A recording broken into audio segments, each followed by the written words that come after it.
people can poke holes in anything as long as they've got something to poke with, and it's usually a YouTube channel or some form of social media account. Help? You want help to be a professional dart player? Well done for making the UK Open. Win, and then you can have some money. Turn up for work and get paid.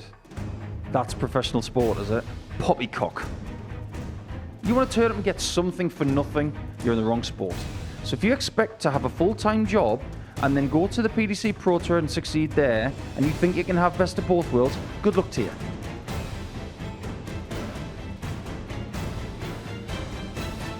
Hello, welcome along to the latest edition of the Tungsten Talk here at the MODUS Super Series, where today we're looking at the prize uplift across PDC darts from 2026. It was announced recently that the World Championship prize will go up to £1 million for the winner. That £1 million World Championship now a thing. In fact, the prize money altogether at Alexandra Palace has doubled from £2.5 to £5 million. And overall, the circuit is going to be worth £25 million per season. Every single tournament getting an uplift in some way, shape or form. The asset, Paul Nicholson, is here with me to discuss it.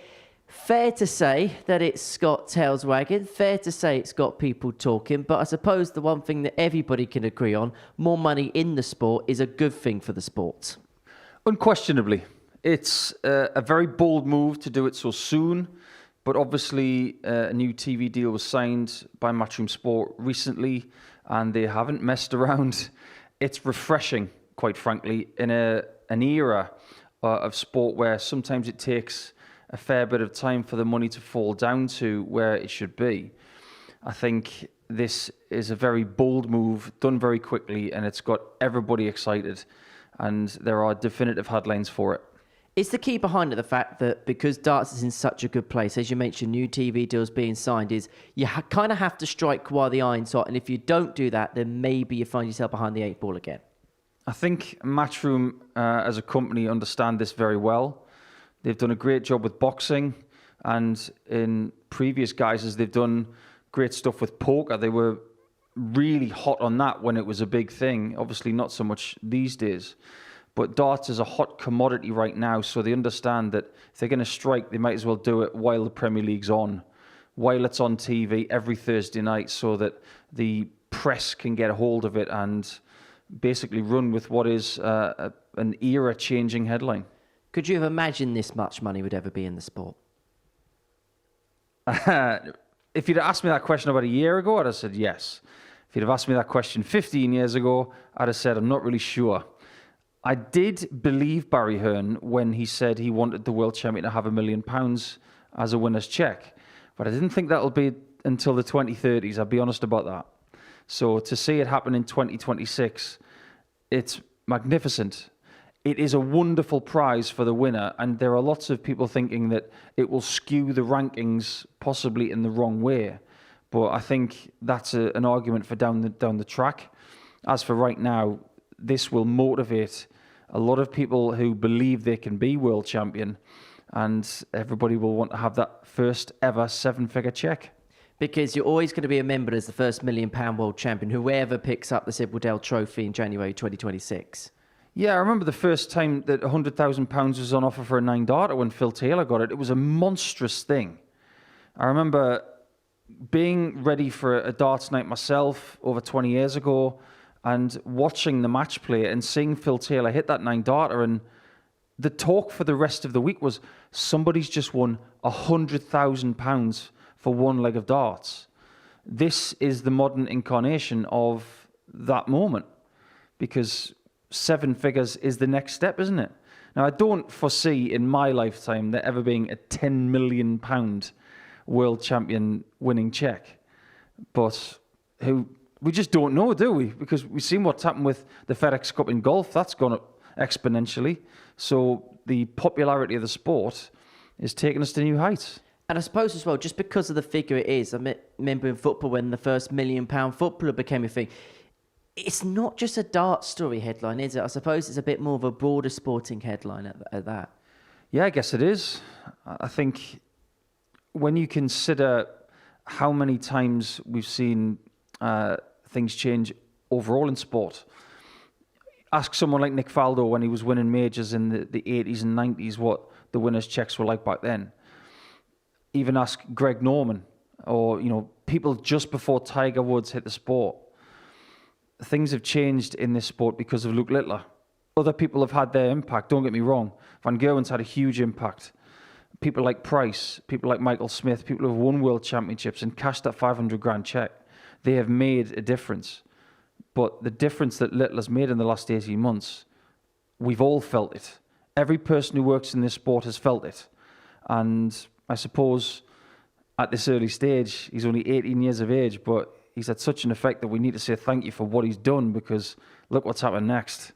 Well, let's have a look at the breakdown then of the World Championship prize pool for 2026. This is in comparison to last year's World Championship. £15,000 just for making the event. And you were just telling me off camera that the year you made the quarterfinals of the World Championship, you only got 20,000. I say only, it was monstrous money at the time. And I'm not going to sit here and feel bitter about the fact that I only got £20,000 for the quarterfinals in 2009. I'm not bitter whatsoever. I'm really happy that people who travel from all around the world, that when they come here, if they lose in the first round, they will have a profitable sum of money so they can stay in London for a period of 1 or 2 weeks, if not a little bit longer, and still take a lot of money home with them. £7,500 for getting in the Worlds in the first round was still very good, but this is a huge, huge change for a lot of dart players because there's going to be 128 players in it. It's a big cash influx, and it will help the overall growth of the game. And also for players lower down the rankings who have spoken about maybe opportunities not being there as they maybe were before, and in the fact that this year the World Masters now has got more players in it, so players have got more opportunity to qualify for that event. An expanded World Championship. Now, how many tour card holders are going to play in it, we don't quite know yet. But for players lower down the rankings, this is good news because there's a vital cash injection for them. And perhaps most crucially, for players lower down the rankings, this is where the bigger impact will be made. Yeah, that's exactly what it is. And there's been a lot of talk on social media in the last 24 hours about whether there are holes in this whole thing. And the fact is, people can poke holes in anything as long as they've got something to poke with. And it's usually a YouTube channel or some form of social media account. My opinion is this is incredible news for the sport. And as for the help or assistance that is needed for the lower ranked players, help? You want help to be a professional dart player? Get yourself to the Worlds and help yourself. And this whole thing about the first 2 rounds at the UK Open not having any money attached to it, well done for making the UK Open. Win, and then you can have some money. This is not a free lunch. What this is brilliant news for people who succeed. So if you expect to have a full-time job and then go to the PDC Pro Tour and succeed there, and you think you can have best of both worlds, good luck to you. But if you want to be a pro and you want to do what Damon Hetter's done, sacrifice everything for a living, there it is. There's your example. So if you're not willing to sacrifice anything, I've got no sympathy for you. What do you make of the arguments that people have made about no money for Pro Tour first rounds? Poppycock. You want to turn up and get something for nothing, you're in the wrong sport. I know it's happened in other sports, and I've used the example of golf where you get cut if you don't make it to Saturday. Now, someone on social media said, yeah, but they get about $65,000 for making the cut. That's a different sport. I'm giving you a real example. If you want to win one game on the Pro Tour, you get 1,250 quid. I remember when it was £75. The entry fee was more than that. So now you've got £1,250 for winning one game of best of 11 legs. If you're someone who doesn't think that's right, then you need to take a look in the mirror and figure out your motives, because this is exceptional. This is what gives people the opportunity to maybe say, do you know what? I'll take a year off work. I'll take 2 years off work, and I'll try and give it a go. If we look at the maths of it, if we keep it at £1,000, just for argument's sake, 34 Players' Championship events, if you win one game every time, that's 34,000 quid. That's a salary. in most people's world, right? Now, that's gone up 25%. So if you don't think that's fair, give yourself a bit of a rest, because that's not right.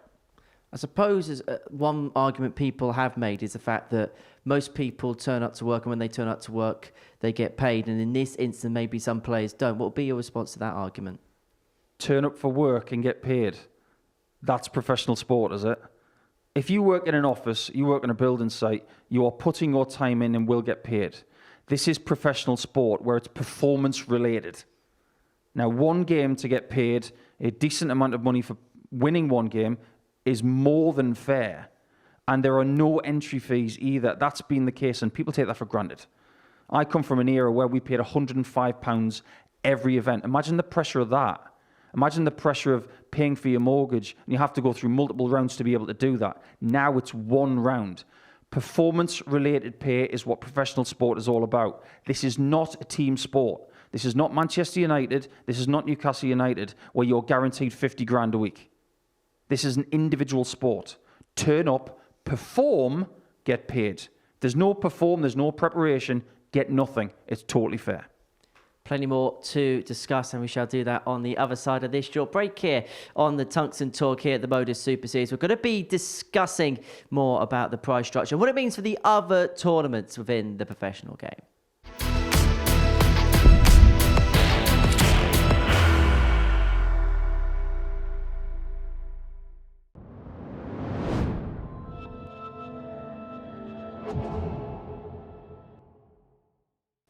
Hello, welcome back to the Tungsten Talk here at the MODUS Super Series. We're talking about the PDC's recent announcement in terms of the prize structure ahead of the 2026 season. Now, the world champion is going to get £1 million for the first time next year. And this is how the pay uplift is going to look. In fact, it looks like a board on Deal or No Deal, doesn't it? The red side of the corner and the blue side of the corner when you compare the different prizes. And I suppose the other thing we should mention as well, if you look from the quarterfinal onwards, every single figure has been doubled.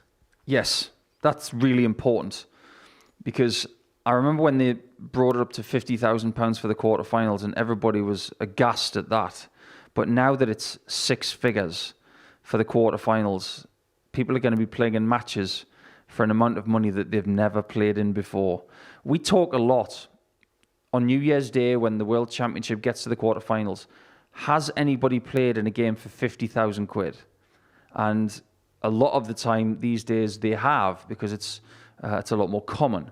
But there are people who get to that stage and they've never played for this amount of money in one individual match. For instance, Chris Dobie on the 2nd of January 2025 was in a game for 100 grand. And that had never happened before. And that will test you, because you can actually go through a tournament and earn 100,000, but then all of a sudden you can double it in one game. And that's what this is all about. It's about big money, it's about big opportunities, and allowing people to save for their future. You've got to be responsible with this money. You can go out and get some nice stuff for you and your family, but ultimately it gives these people a chance to create a great future for themselves and the next generation. This is legitimately now a life-changing tournament. Yes, it is. Imagine if you're a great dart player from overseas, somewhere like the Philippines, for instance, and you have an astonishing run. You're Alexis Toilo, for example, and you come and you bank 100 grand. Can you imagine what that would do for his life? Because 100 grand goes further in the Philippines than it does in Europe. This is not just about Europe. This is not just about the UK. This is about the worldwide game and how it can change everything.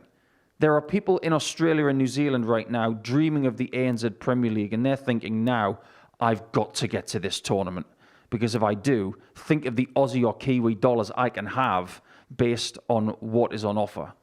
It's the worldwide picture. It's not just the small-minded people saying, what about the people who live in the UK and they have to go to Wigan and they have to go to Leicester and Milton Keynes and pay these expenses? No, think about the big picture, please. Let's talk elsewhere then, other tournaments. The Premier League, £350,000 for the winner, £80,000 just for being selected. For somebody who has an incredible year, again, we're talking about life-changing money. But does it also now put more pressure on the selectors as well? Because we're talking, it was big money anyway, but we're talking mega money now. Just 80 grand just for showing your face in those competitions. That selection process, doesn't that now become a little bit more rigorous than perhaps it, even though it has been rigorous, but there's more jeopardy, I suppose, in play? Yeah, I think that's a fair point, because the selection committee are always under pressure to get it right, and they probably get more criticism at the start of February and into early March than anybody, and they keep a fairly low profile. But I think when prize money eventually does go up to this degree, it means that every selection process that they go through from now on, there's going to be more scrutiny. So they will be under pressure in that regard. But for dart players who go on the roadshow for 16 weeks, and hopefully for them it's 17, this is a very fair amount of money, because they spend a lot of time away from their children, from their close family. They will miss birthdays, they'll miss things that, quite frankly, they wouldn't miss if they weren't in the Premier League. So this amount of money for one of the hardest roadshows in sport, it is entirely justified to put that amount of money in it. The World Match Play now worth £1 million in prize money, £225,000 to win, 125 for the runner-up. And I suppose the match play in terms of prize money needs to be on a competitive par, doesn't it, with other competition? When you consider the prestige, when you consider how well respected it is by broadcasters, players, professionals, anybody involved in the sport. It's a legacy tournament, and it needs legacy money. So when you're trying to keep it in the same place, and the amount of participants is not going to change, when the amount of people attending isn't going to change, because let's face it, we don't want the World Match Play to change. We love it the way it is. The amount of money that you can put into it, prize money-wise, has got to be sustainable. And I think at this stage, it very much is. So I applaud the PDC for not putting a vast amount more into this, because there are reasons why it's got to be sustainable. Because you can only get 2,500 people at the Winter Gardens at most. But in order to win that, I'm not so sure it's about the money. I think it's about the trophy. I think it's about winning at Blackpool. Ask Nathan Aspinall. Was it about the money? The money definitely helped, but he will forever be known as a match play champion, and I think that stands for something. But creating an increase in the match play, the Grand Prix, the Slam, and the Premier League, and other tournaments as well, it is needed, because inflation, other factors, cost of living goes up, but that's not necessarily a factor when it comes to the winner's check, but a little lower down, it'll probably come into it. But yeah, the increase is wonderful, exponentially over the whole thing. The Grand Slam being expanded as well, 48 players being given the opportunity to play in that from 2026 onwards. 48 players, groups of 3, more opportunities for players to, again, we spoke about opportunities for players to make more money, to qualify for TV events.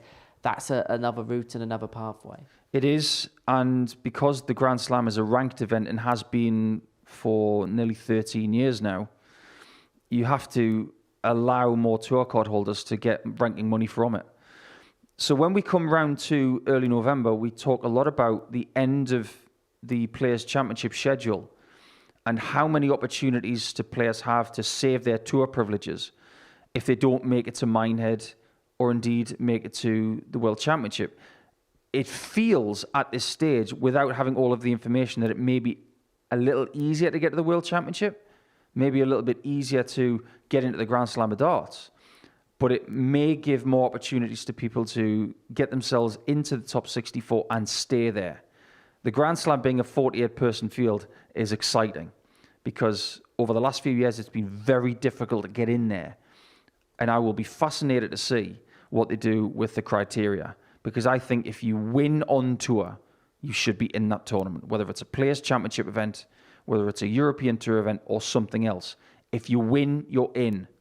As for everything else, that's up to the PDC. I was going to say, I suppose it's a conversation for another day, but I suppose because there's more prize money on offer, because it's a ranking event, there's going to have to be more stringency, isn't there, as to how the players are picked and selected and given invitations, I suppose, to that event. This will be the next topic of conversation, because we've already spoken about the Premier League. There will be a rigorous scrutiny of the Premier League next year when the prize fund is increased. But I think the subjectivity of the Grand Slam field over the last few years has caused many a debate. We've already seen Gerwyn Price not be included in the Grand Slam last year because he didn't make a major final. But there are other people who have maybe won a European Tour event or won on the floor and they haven't got there. I think those days have got to come to a close. Because if you're someone who wins a couple of Players' Championships in a season and then someone just qualifies from a one-off event in early November, you think, well, hang on a minute. Haven't I justified a spot in the Grand Slam by winning a tournament over everybody else that has a tour card? That's a debate that will roll on, but my personal opinion is if you win, you should get there. Finally, let's look at the secondary tours. The Challenge and Development Tour prize money has gone up there, £3,000 to the winner of a Development and Challenge Tour, £20,000 per event there. And the Women's Series also, prize money's gone up, £2,500 for the winner, £15,000 overall prize fund. Great news for players just outside the tour. Absolutely. The secondary tours are now the feeding system for the Pro Tour. And we've seen such great stories over the years, especially from the Challenge Tour. And we go back to 2016 with Rob Cross and Ryan Searle. Boy, did they do a good job. But since then, we're seeing people getting an amount of money that they can bankroll themselves without the need for other sponsors or even managers. They can bankroll themselves, and when it comes to the Pro Tour, if they can have success, they can keep all their money. They don't have to pay a percentage to somebody else. We're seeing more self-managed people than ever before. But imagine if you have the best of both worlds. If someone comes on board and they say, I'm willing to look after your interests for the next 3 or 4 years, but you can actually earn more money and have a greater living because of the secondary tours first with a feeding system towards the Pro Tour, it's all bright. And you think about the motivation for people on the Pro Tour. If you're someone who plays Super League or County right now and you're looking at these Development Tour earnings going up and the earnings for the Challenge Tour going up as well, you're thinking, well, actually, this is the kind of money I think I can earn now, and it's going to motivate me to go to Q School. It's going to motivate me to go to the Challenge Tour as well. Enough to prompt Paul Nicholson come back? Ask me another one. Nico, thank you very much as ever. Thank you for watching the latest edition of the Tungsten Talk here at the MODUS Super Series.